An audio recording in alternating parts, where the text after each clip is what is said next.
Next boiler ವಾಟರ್ನ ಅಂದರೆ ಬಾಯ್ಲರ್ಗೆ ಕಳ್ಸಕ್ಕಂತಹ feed ವಾಟರ್ನ ಕಂಪ್ಲೀಟಾಗಿ water treatment ಮಾಡಿದರೆ ಅಂದರೆ ಬಾಯ್ಲರ್ ಹೆಲ್ತಿಯಾಗಿರುತ್ತೆ.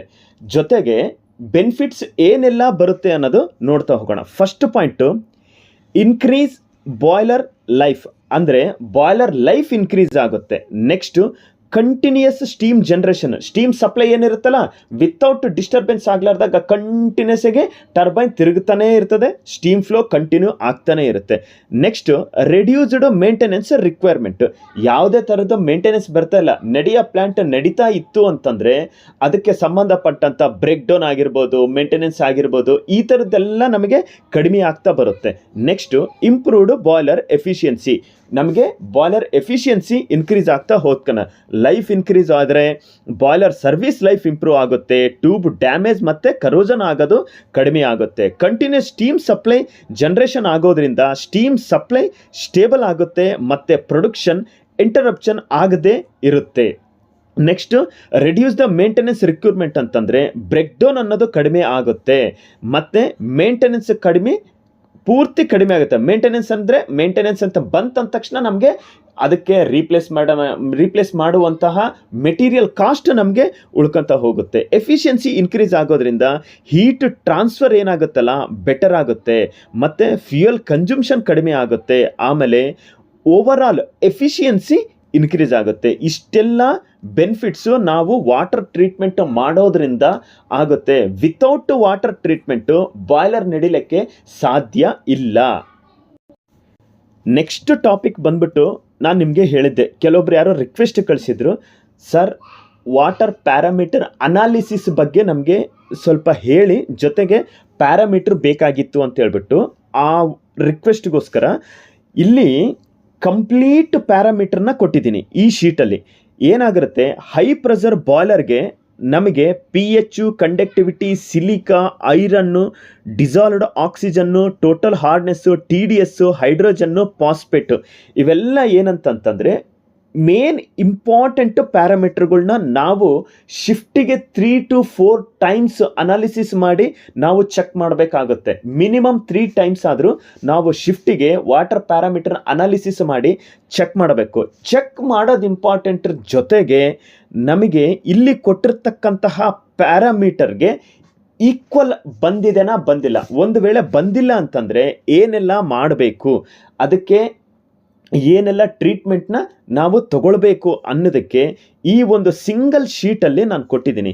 ಹೈ ಪ್ರೆಷರ್ ಬಾಯ್ಲರ್ನಲ್ಲಿ ಏನೆಲ್ಲ ಪ್ಯಾರಾಮೀಟರ್ ಇರಬೇಕು, ಫೀಡ್ ವಾಟರ್ನಲ್ಲಿ ಏನಿರಬೇಕು ಮತ್ತು ಬಾಯ್ಲರ್ ವಾಟರ್ನಲ್ಲಿ ಏನೆಲ್ಲ ಇರಬೇಕು. ನೆಕ್ಸ್ಟ್ ಲೋ ಪ್ರೆಷರ್ ಬಾಯ್ಲರ್ನಲ್ಲಿ ಫೀಡ್ ವಾಟರ್ ಏನೇನಿರಬೇಕು, ಬಾಯ್ಲರ್ ವಾಟರಲ್ಲಿ ಏನೇನಿರಬೇಕು. ಆಫ್ಟರ್ ಟರ್ಬೈನಿಗೆ ಕೊಟ್ಟಾದಮೇಲೆ ಟರ್ಬೈನ್ ಕಂಡೆನ್ಸೇಟ್ನಲ್ಲಿ pH, ಕಂಡಕ್ಟಿವಿಟಿ, ಸಿಲಿಕಾ, ಹಾರ್ಡ್ನೆಸ್ ಏನೆಲ್ಲ ಇರಬೇಕು.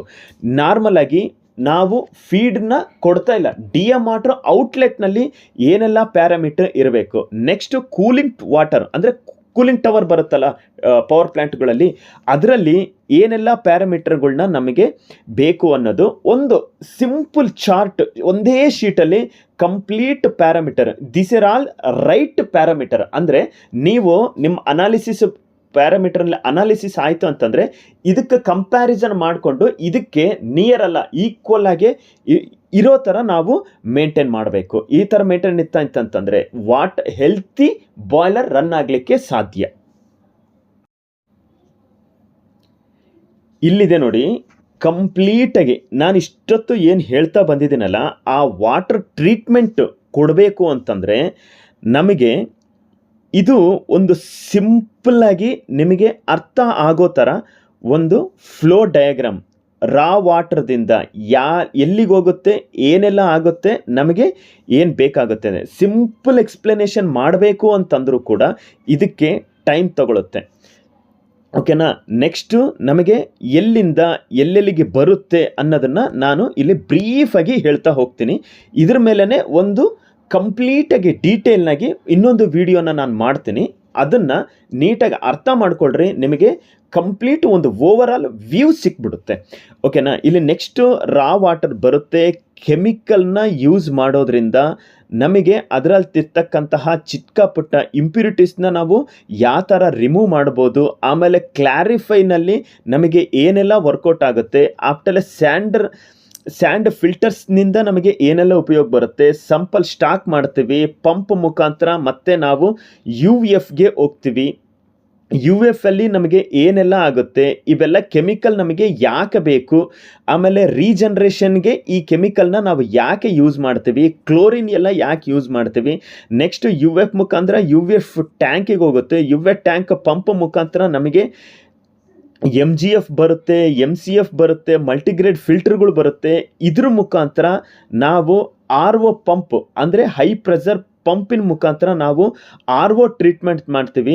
RO ಟ್ರೀಟ್ಮೆಂಟ್ ಮಾಡೋಕ್ಕಿಂತ ಮುಂಚಿತವಾಗಿ ಈ ಎಲ್ಲ ಕೆಮಿಕಲ್ನ ನಾವು ಯಾಕೆ ಯೂಸ್ ಮಾಡ್ತೀವಿ, ಆ್ಯಂಟಿಸ್ಕೇಲೆಂಟು, SMBC, HCl ಈ ಥರದ ಕೆಮಿಕಲ್ ಡೋಸಿಂಗ್ ನಾವು ಯಾಕೆ ಮಾಡ್ತೀವಿ, ಮಾಡೋದ್ರಿಂದ ಏನೆಲ್ಲ ಉಪಯೋಗ ಆಗುತ್ತೆ, ROದಲ್ಲಿ ಯಾವ ಥರ ವಾಟರ್ ಟ್ರೀಟ್ ಆಗುತ್ತೆ, ನೆಕ್ಸ್ಟ್ ಡಿಗ್ಯಾಸರ್ ಏನಕ್ಕೆ ಬೇಕು, ಡಿಗ್ಯಾಸರ್ ಮುಖಾಂತರ ಹರಿದು ನೆಕ್ಸ್ಟ್ DMಗೆ ಹೋಗುತ್ತೆ. ಇದೆಲ್ಲ ಏನಾಗುತ್ತೆ, DM ಪ್ಲಾಂಟ್ ಆಗುತ್ತೆ. DM ಪ್ಲಾಂಟ್ನಲ್ಲಿ ಫಸ್ಟ್ SAC ಇದರಲ್ಲಿ ವಾಟರ್ ಫ್ಲೋ ಯಾಕೆ ಮಾಡಬೇಕು, ನೆಕ್ಸ್ಟ್ ಡಿಗ್ಯಾಸರಲ್ಲಿ ಯಾಕೆ ಮಾಡಬೇಕು, SBAನಲ್ಲಿ ಯಾಕೆ ಮಾಡಬೇಕು, ನೆಕ್ಸ್ಟ್ ಮಿಕ್ಸ್ಡ್ ಬೆಡ್ ಅನ್ನೋ ಒಂದು ಚೇಂಬರ್ಗೆ ನಾವು ವಾಟರ್ ಪಾಸ್ ಮಾಡಿ